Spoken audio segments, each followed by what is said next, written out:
If there were a list of social skills we hope to foster in children, empathy is likely close to the top. Empathy matters. It helps us understand how others are feeling so we can respond appropriately. And it can help teachers understand the way their students are experiencing school.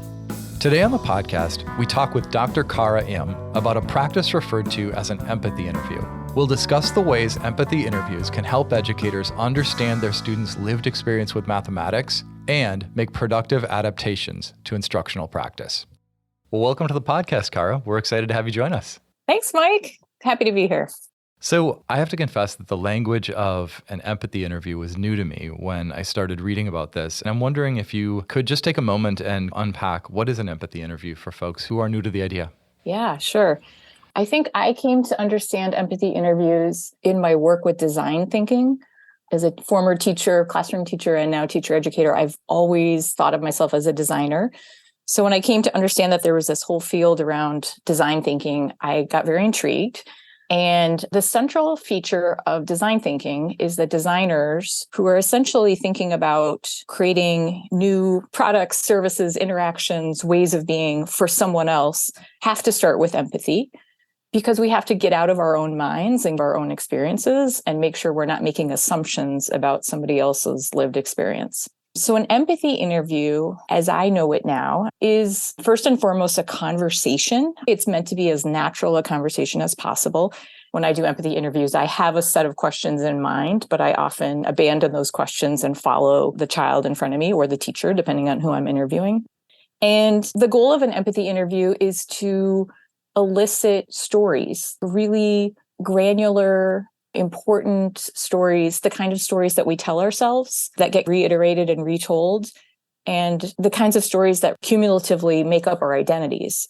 So I'm not trying to get a resume. I'm not interested in the facts of the person, the biography of the person. I'm interested in the stories people tell about themselves. And in my context, the stories that kids tell themselves about their own learning and their own relationship to school, their classrooms, and to mathematics. I'm also trying to elicit emotions. So designers are particularly listening for what they might call unmet needs, where as a designer, we would then use the empathy interview to think about the unmet needs of this particular person and think about designing something uniquely and specifically for them, with the idea that if I design something for them, it would probably have utility and purpose for other people who are experiencing that thing. So what happened more recently is that I started to think, could empathy interviews change teachers' relationship to their students? Could it change leaders' relationships to teachers? And so far, we're learning that it's a different kind of conversation, and it's helping people move out of deficit thinking around children and really asking important questions about what does it mean to be a kid in a math class. There's some language that you use that really stands out for me, and I'm wondering if you could talk a little bit more about it. You said the stories that we tell about ourselves, or maybe paraphrase, the stories that kids tell themselves. And then you had this other bit of language that I'd like to come back to, the cumulative impact of those stories on our identity. Can you unpack those turns of phrase you used and talk a little bit about them specifically, as you said, when it comes to children and how they think about their identity with relation to mathematics? Sure. I love that kind of phrase, the story we tell ourselves. That's been a pivotal phrase for me. I think stories kind of define and refine our existence. Stories kind of capture this relationship between who we are and who we want to become. But when I'm thinking about stories in this way, I imagine as an interviewer that I'm trying to paint a portrait of a child typically. And so I'm trying to interact with this child in such a way that I can elicit these stories, painting kind of a unique picture of this kid, not only as a learner, but also as a human. What inevitably happens when you do these interviews is that I'm interested in their experience in math class. When I listen to kids, they have internalized, I'm good at math and here's why, or I'm bad at math and here's why. I just know it. But when you dig a little bit deeper, the stories they tell are a little more nuanced and they kind of live in the space of gray. And I'm interested in that space, not the space of like testing and measurement that would land you in a particular identity as meant for math or not meant for math. I think what I was going to suggest is, why don't we listen to a few? Because you shared a couple clips before we got ready for the interview. And I was fascinated by the approach that you had in chatting with these children. and just how much information I could glean from even a minute or two of the interview slices that you shared. Why don't we start and get to know a few of these kiddos and see what we can learn together? Sounds great. So we've got a clip, and I'm going to invite you to set it up and give us as much context as you want to, and then we'll play the clip, and then we can talk a little bit about it. I would love to start with our friend Leanna. Great. Leanna is a third grader. She goes to an all-girls school. I've worked in Leanna's school over multiple years. I know her teacher well. I'm a part of that community. Leanna was kind of a new mathematician to me. Earlier in the day, I had been in Leanna's classroom, and the interview starts with a moment that really struck me, which I won't say much more about. And I invited Leanna to join me after school so we could talk about this particular moment. And I really wanted to know how she made sense of what happened. So I think I'll leave it at that, and we'll listen to what happened. All right, let's give it a listen. Hi, I'm Leanna, and I'm 8 years old. Hi, Leanna. Today when I was in your class, something interesting happened where I think the kids said to me, and they said, we have a math genius in our class. Do you remember that moment? Yeah. Tell me what happened in that moment. They said we have a math genius in our class, and then they all started pointing at me. And what was that like for you? It was it was nice, but also it was kind of like all the pressure was on me. Yeah, I was wondering about that. Why do you think the girls today, I'm a visitor, right? Why do you think they used the word math genius, and why did they choose you? What do you think they think of you? A mathematician. Yeah. Because I go to this thing every Wednesday. They ask me what I want to be when I grow up, and I always say a mathematician. Oh. So they think that I am a math genius. Gotcha. Do you think all the girls in your class know that you want to be a mathematician when you grow up? But do they mean something else? Because they didn't say we have a mathematician in our class. They said we have a math genius. Maybe. Are you a math genius? Do you think what does that even mean? I'm really good at math. Yeah. Do you think that's a true statement? Yeah, a little bit. A little bit. Do you love math? Yeah. Yeah. Have you always loved math? Yeah. And so it might be true that, is a math genius the same as a mathematician? No. Can you say how they're different? A mathematician is when you're a math genius, you don't always want to be a mathematician when you grow up. Mm. A math genius is when you just are really good at math, but a mathematician is when you really want to be when you grow up. Yeah. That was fascinating to listen to. So my first inclination is to say, as you were making meaning of what Leanna was sharing, what were some of the things that were going on for you? Yeah, I was thinking about how math has this kind of unearned status, this measure of success in our culture that in this interview, Leanna is kind of pointing to. I was thinking about the mixed emotions she has being positioned as a math genius.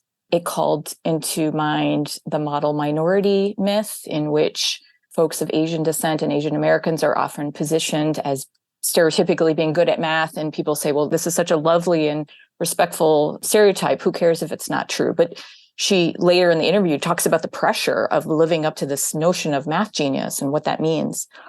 I think about her status in the classroom and how she has the agency to both take up this idea of math genius, and does she have the agency to kind of also nuance it or reject it, and how that might play out in her classroom. So yeah, those are all the things that kind of come to mind as I listen to her.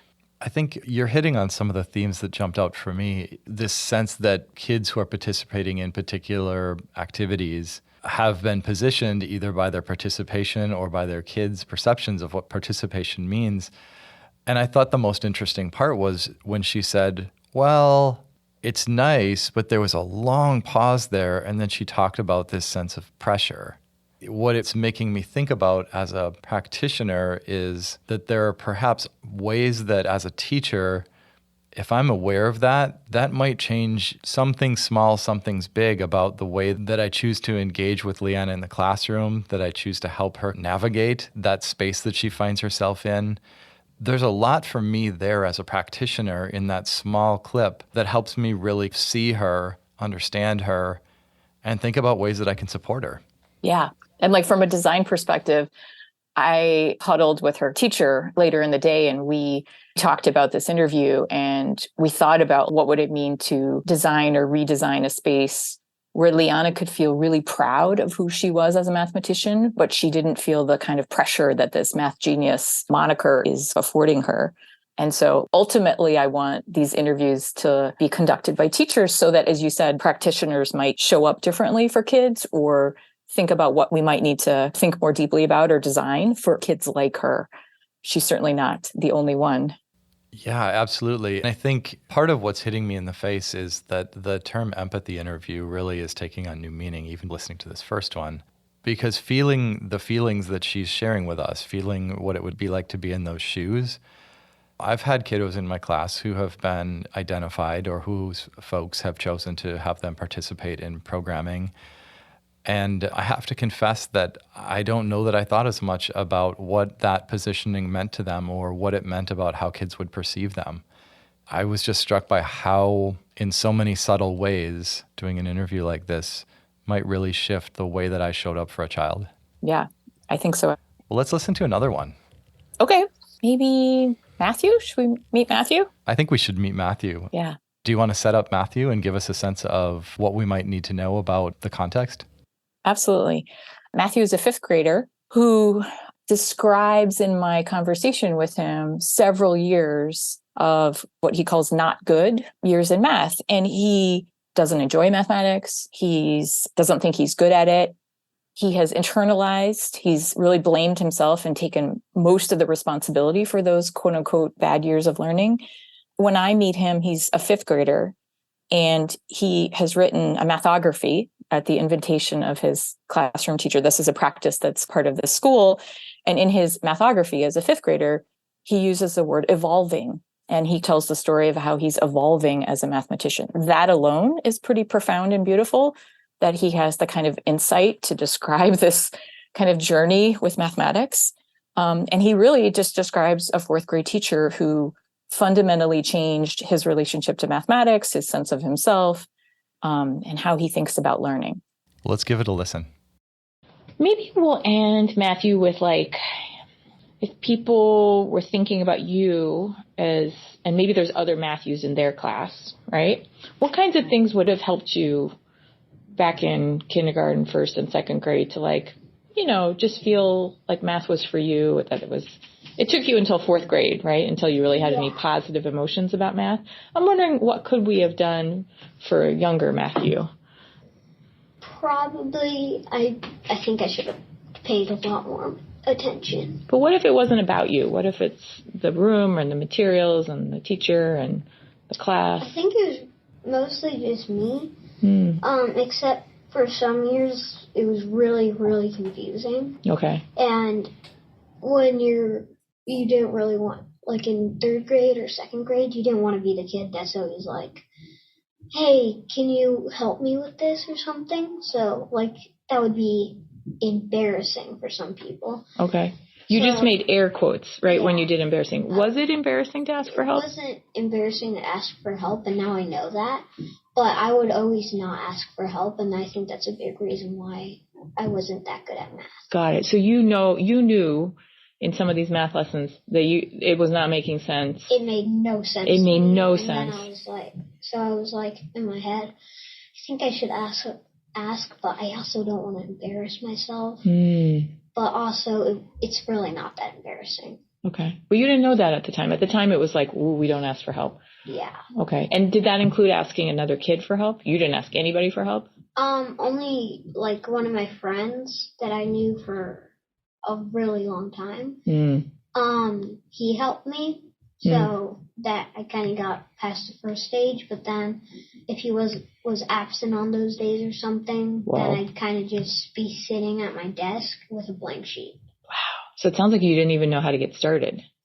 Some days. Yeah, some days I was kind of just like, I'm not even gonna try. Okay. But now I'm like, it's not that big of a deal if I get an answer wrong. Yeah, But that's true, if right? I have a blank sheet, that is a big deal. Like, that's a problem. So the having a blank sheet, nothing written down, that is a bigger problem for you than like, oh, whoops, I got the answer wrong. No big deal. I'd rather just get the answer wrong, because handing in a blank sheet would probably be more embarrassing. Oh my goodness, there is a lot in a little bit of space of time. Yeah, these interviews, Mike, are so rich, and I offer them to this space and to teachers with such care and with such a deep sense of responsibility, because I feel like these stories are so personal. So I'm like really mindful of, can I use this story in the space of Matthew for a greater purpose? Here, I feel like Matthew is speaking to all the kind of socio-mathematical norms in classrooms. And I didn't know Matthew until this year, but I would guess that a kid like Matthew, who is so quiet and so polite and so respectful, might have flown under the radar for many years. He wasn't asking for help, but he was also not making trouble. It makes me wonder, how would we redesign a class so that he could know earlier on that asking for help, and that this notion that in this class, mathematics is meant to make sense. And when it doesn't make sense, we owe it to ourselves and each other to help it make sense. I think it's an invitation to all of us to think about, what does it mean to ask for help, and how he wants deep down mathematics to make sense. And I agree with him. That should be just a norm for all of us.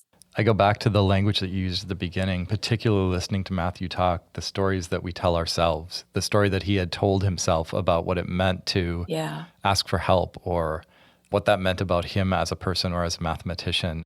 Yeah, I mean, I am trained as a kind of qualitative researcher. So as part of my dissertation work, I did all kinds of gathering data through interviews and then analyzing them. And one of the ways that is important to me is thinking about kind of narrative analysis. So when Matthew tells us the things that were in his head, he tells you the voice that his head is saying back to him. Kids will do that.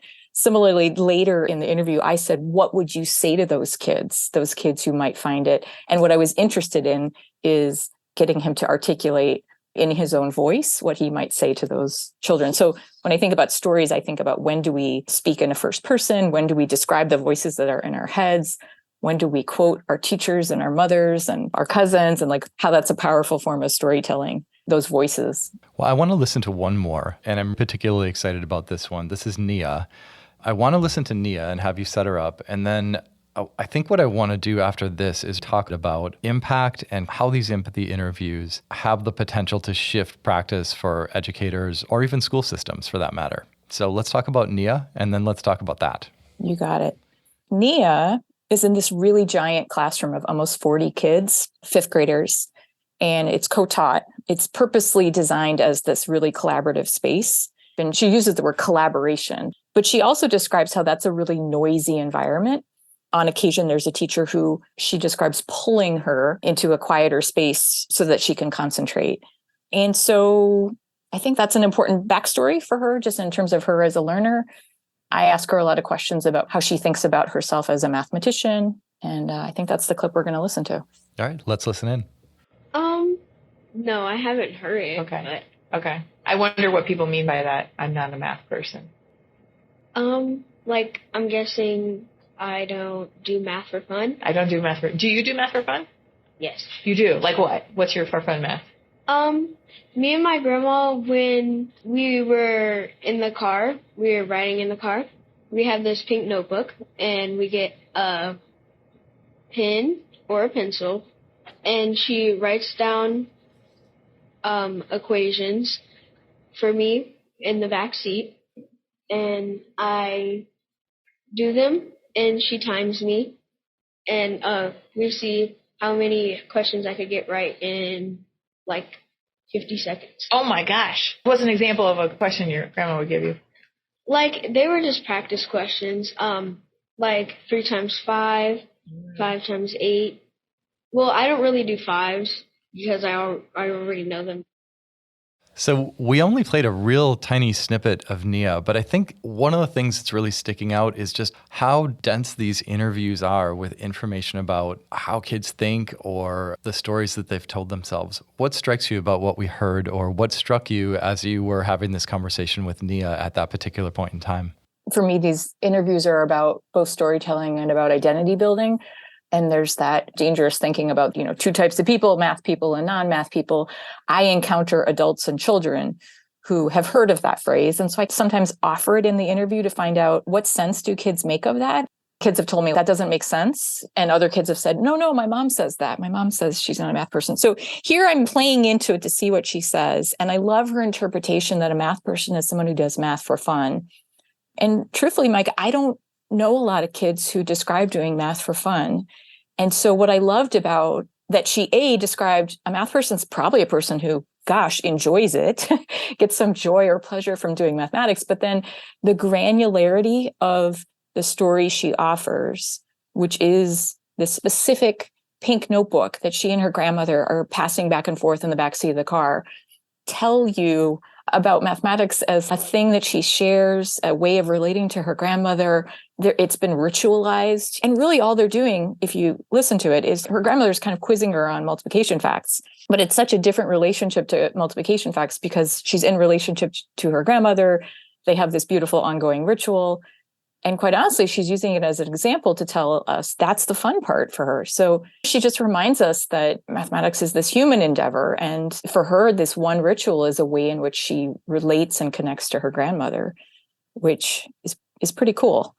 So I want to shift a little bit and talk about a couple different things, the types of questions that you ask, some of the norms that you have in mind when you're going through the process, and then what struck me about listening to these is you're not trying to convince the kids who you're interviewing of anything about their current thinking or their feelings or trying to shift their perspective on their experience.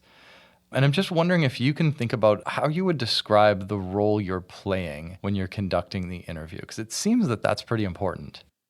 Yeah, I think the role I'm playing is a deep listener, and I'm trying to create space. And I'm trying to make a very, very, very safe environment for kids to feel like it's okay to tell me a variety of stories about who they are.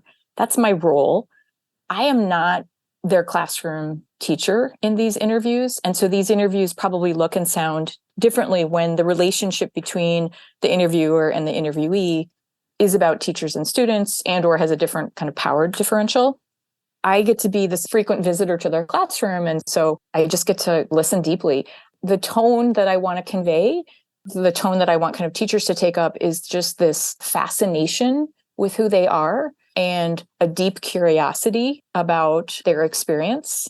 And I'm positioned in these interviews as not knowing a lot about these children. And so I'm actually beautifully positioned to do what I want teachers to do, which is imagine you didn't know so much. Imagine you didn't have the child's cumulative file. Imagine you didn't know what they were like last year. Imagine you didn't know all that and you had to ask. And so when I enter these interviews, I just imagine I don't know. And when I'm not sure, I ask another smaller question. So I'll say, can you say more about that? Or I'm not sure if you and I share the same meaning. The kinds of questions I ask kids, and I think because I've been doing this work for a while, I have a couple questions that I start with. And after that, I trust myself to follow the lead of the children in front of me. I often say to kids, thank you for sitting down and having a conversation with me today. I'm interested in hearing kids' stories about math and their math journey. And somebody in your life told me you have a particularly interesting story. And then I will say to kids sometimes, where do you want to start in the story?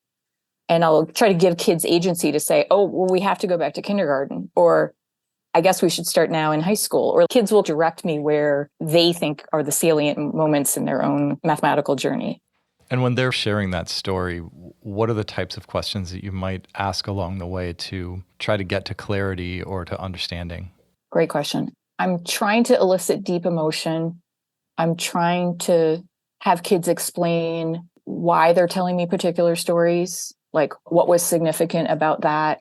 Kids are interesting, like some kids in these interviews just talk a lot, and other kids I've had to really pepper them with questions, and that has felt a little kind of invasive, like this isn't actually the kind of natural conversation that I was hoping for. Sometimes I'll ask, what is it like for you? Or how do you think about a particular thing? I ask about things like math community. I ask about math partners. I ask about how do you know you're good at math? And do you trust those ways of knowing?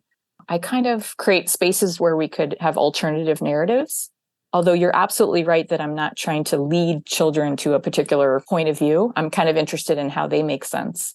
One of the things that you used a line earlier where you said something about humanizing mathematics. Yeah. And I think what's striking me is that statement you made, what if you didn't have their cumulative report card? You didn't have the data that tells one story, but not necessarily their story. And that really is hitting me. And I'm even feeling a little bit autobiographical. I was a kid who was a lot like Matthew, who at a certain point, I just stopped raising my hand because I thought it meant something about me. And I didn't want people to see that. And I'm just struck by the impact of, one, having someone ask you about that story as the learner, but also how much an educator could take from that and bring to the relationship they had with that child while they were working on mathematics together. You said a lot there, and you actually connect to how I think about empathy interviews in my practice now. I got to work with Rochelle Gutierrez this summer, and that's where I learned deeply about her framework, Rehumanizing Mathematics. When I do these empathy interviews, I'm living in this part of her framework that's about the body and emotions. Sometimes kids in the empathy interview, their body will communicate one thing and their language will communicate something else. And so that's an interesting moment for me to notice how body and emotions even are associated with the doing of mathematics. And the other place where empathy interviews live for me is in the work of street data, Jamila Dugan and Shane Safir's book, that really call into question this idea that what is measurable and what is quantifiable is really all that matters. And they invite us to flip the data dashboard. In mathematics, this is so important because we have all these standardized tests that tell children about who they are mathematically and who they're about to become. And they're so limiting and they don't tell the full story. So when they talk about street data, they actually write about empathy interviews as a way in which to be humanizing. Data can be liberatory, data can be healing. I feel that when I'm doing these interviews, I have this very tangible example of what they mean, because it is often the case that at the end of the interview, and I think you might have had this experience just listening to the interview, there's something really beautiful about having a person be that interested in your story and how that might be restorative. And might make you feel like there's still possibility for me. This isn't the last story. Absolutely. I think you named it for me, which is the act of telling the story to a person, particularly someone who, like a teacher, might be able to support me. Being seen in that moment actually might restore my capacity to feel like I could do this, or my fate as a mathematician is not sealed. Or I think what I'm taking away from this is empathy interviews are powerful tools for educators in the sense that we can understand our students at a much deeper level. But it's not just that. It's the experience of being seen through an empathy interview that can also have a profound impact on a child.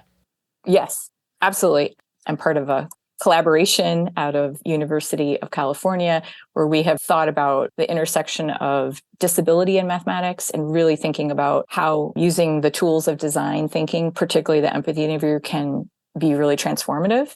And what the teachers in our studies have told us is that just doing these empathy interviews, and we're not talking about interviewing all the kids that you teach, we're talking about interviewing a select group of kids with real intention about who's a kid who has been marginalized, and or who's a kid who I don't really know that much about, and or I don't really have a relationship with, or who's a kid who I suspect doesn't feel seen by me or doesn't feel like a deep sense of belonging in our work together. Teachers report that just doing a few of these interviews starts to change their relationship to those kids. Not a huge surprise. It helped them to name some of the assumptions they made about kids, and it helped them to be in a space of not knowing around kids. I think the other thing it does for teachers that we know is that they describe to do an empathy interview well requires a lot of restraint. Restraint in a couple of ways. Like, one, I'm not fixing, I'm not offering advice. I'm also not getting feedback on my teaching. And I also think it's hard for teachers not to insert themselves into the interview with our own narratives. I really try to make sure I'm listening deeply and I'm painting a portrait of this kid, and I'm empathetic in the sense I care deeply and I'm deeply listening, which I think is a sign of respect. But the kids don't need to know about my experience in the interview. That's kind of like not the purpose. We could keep going for quite a long time. I'm going to make a guess that this podcast is going to have a pretty strong impact on a lot of folks who are out in the field listening. If someone was interested in learning more about empathy interviews and wanted to explore or understand more about them, do you have any particular recommendations for where someone might go to continue learning? Yes, and I wish I had more, but I will take that as an invitation that maybe I need to do a little bit more writing about this work. I think the street data is an interesting place where the co-authors do reference empathy interviews, and I do think that they have a few videos online that you could see. I think Jamila Dugan has an empathy interview that you could watch and study. People can write me and or follow me. I'm working on an article right now. My colleagues in California and I have a blog called Designing for Inclusion, 4 being the number 4. And we've started to document the work of empathy and how it shows up in teachers' practice there. Well, I want to thank you so much for joining us, Kara. It has really been a pleasure talking with you. Thank you, Mike. I was really happy to be invited. This podcast is brought to you by the Math Learning Center and the Meyer Math Foundation, dedicated to inspiring and enabling individuals to discover and develop their mathematical confidence and ability.